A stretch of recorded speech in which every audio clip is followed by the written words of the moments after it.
Kanalımdan ve mutfağımdan herkese merhabalar. Bugün sizlere hafif bir tatlı tarifi vermek istiyorum.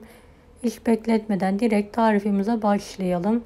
400 gram tuzsuz lor peynirin üzerine 3 adet büyük yumurtayı kırarak alalım.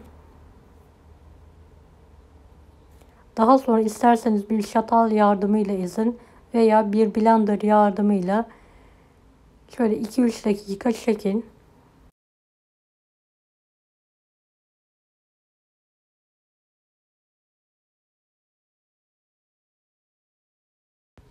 Evet, çektikten sonra hamurumuzun üzerine 1 su bardağı irmik, 1 su bardağı un, 1 tatlı kaşığı dolusu karbonat ekleyelim ve elimizle yoğuralım.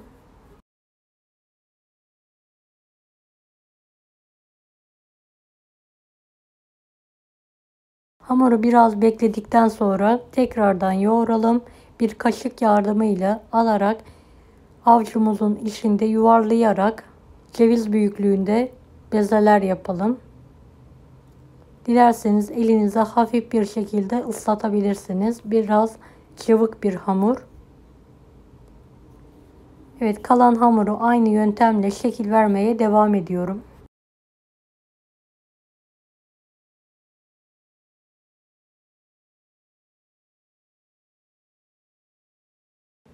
Videomu bu kısma kadar izlediyseniz yorum kısmına herhangi bir emoji bırakırsanız bana destek olmak için sevinirim.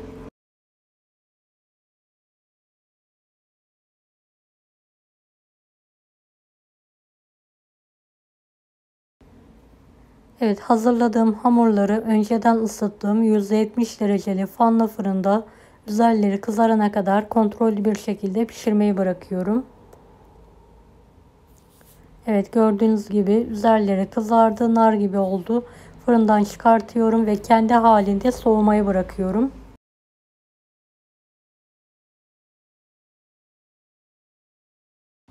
Şerbeti için büyük bir tencereye 4 su bardağı toz şeker ekliyorum.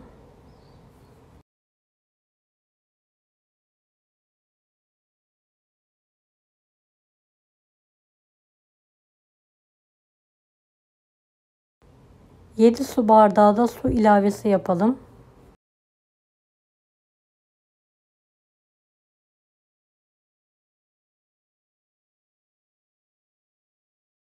Tenceremizi ocağın üzerine alalım.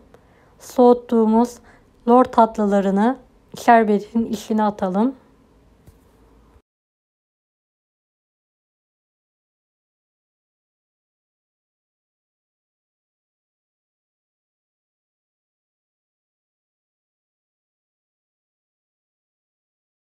Evet, ocağın altını açarak kendi halinde şerbetin kıvam almasını bekleyelim.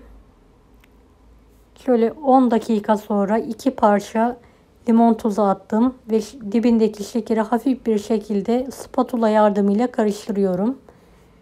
Tatlıları da hafif bir şekilde bastırıyorum.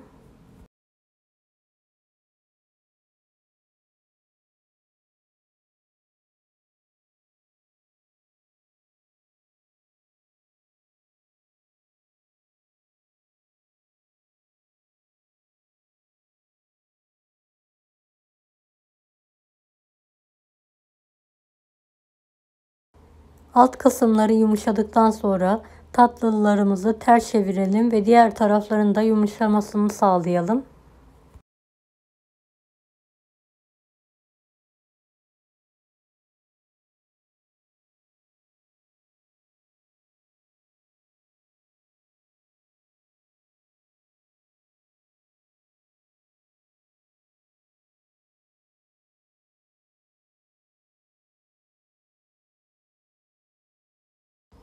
Yaklaşık 30 dakika sonra şerbetim kıvam almaya başladı. Gördüğünüz gibi damlalar ağır ağır damlamaya başladığında altını kapatıyorum ve kendi halinde bu şekilde tencerede soğumalarını bekliyorum. Tekrardan ters çeviriyorum tatlılarımı.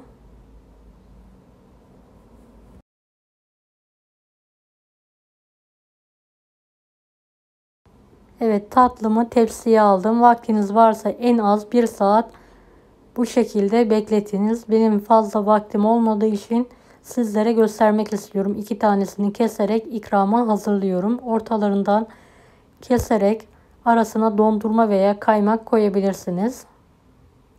Ben dondurma ile ikram ettim. Üzerine tekrardan dondurma ve Antep fıstığı serperek ikrama hazırladım. Deneyecek olanlara şimdiden kolaylıklar dilerim. Kanalıma ücretsiz abone olmayı unutmayın. Bir dahaki videolarda görüşmek üzere. Allah'a emanet olun. Hoşça kalın. Daha farklı tarifler için bunları da izlemeyi unutmayınız. Afiyet şifa olsun herkese.